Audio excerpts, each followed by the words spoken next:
প্রিয় দর্শক, আপনাদেরকে আমন্ত্রণ জানাচ্ছি ঢাকা মহানগর উত্তর পল্লবী 10 নং সেকশন এলাকাতে মূল সড়কে ফুটপাত মুক্ত রাখতে এক আলোচনা সভা অনুষ্ঠান আজ 2 এপ্রিল 2026 অনুষ্ঠিত হলো 10 নং সেকশন 3 নং ওয়ার্ডে মুকুল ফৌজ মাঠে অনুষ্ঠিত হলো। উক্ত অনুষ্ঠানে দিক নির্দেশনামূলক বক্তব্য রাখতে প্রধান অতিথি হিসেবে উপস্থিত ছিলেন ঢাকা মহানগর উত্তর প্রশাসক শফিকুল ইসলাম মিল্টন।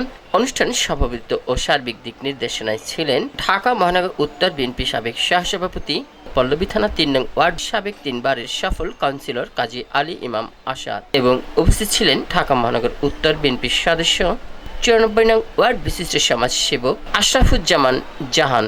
উপস্থিত ছিলেন 3 নং ওয়ার্ড বিএনপি সভাপতি নজরুল ইসলাম নজমাতবর ও 3 নং ওয়ার্ড বিএনপি সাধারণ সম্পাদক আবুল খায়ের। প্রিয় দর্শক, থাকবেন আমাদের সাথে। আমি ছিলাম আপনাদের সাথে শাহ আলম সম্রাট, রিপোর্টার MCB টিভি।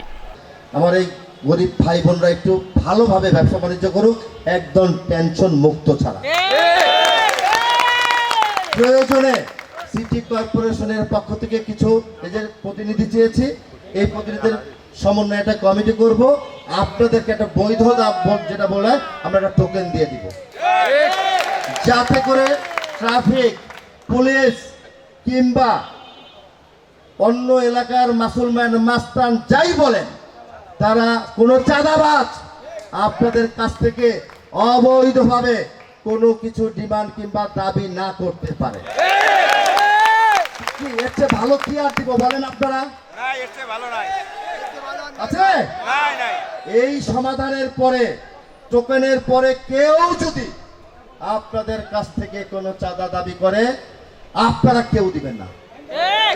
আমি আপনাদের প্রতিনিধি, অভিভাবক হিসেবে আমি আপনাদের পাশে থেকে সেটা ব্যবস্থা নিব। যদি কেউ প্রেসার করে, পাশে থাকবে পুলিশ, পাশে থাকবে আর্মি, পাশে থাকবে ডিসি মহোদয়রা, পাশে থাকবে সিটি কর্পোরেশন, তারপরে সবচেয়ে বেশি যারা শক্তিশালী এলাকার স্থানীয় প্রভাবশালী জনপ্রিয়তা যাদের আছে তারা থাকবে আপনাদের।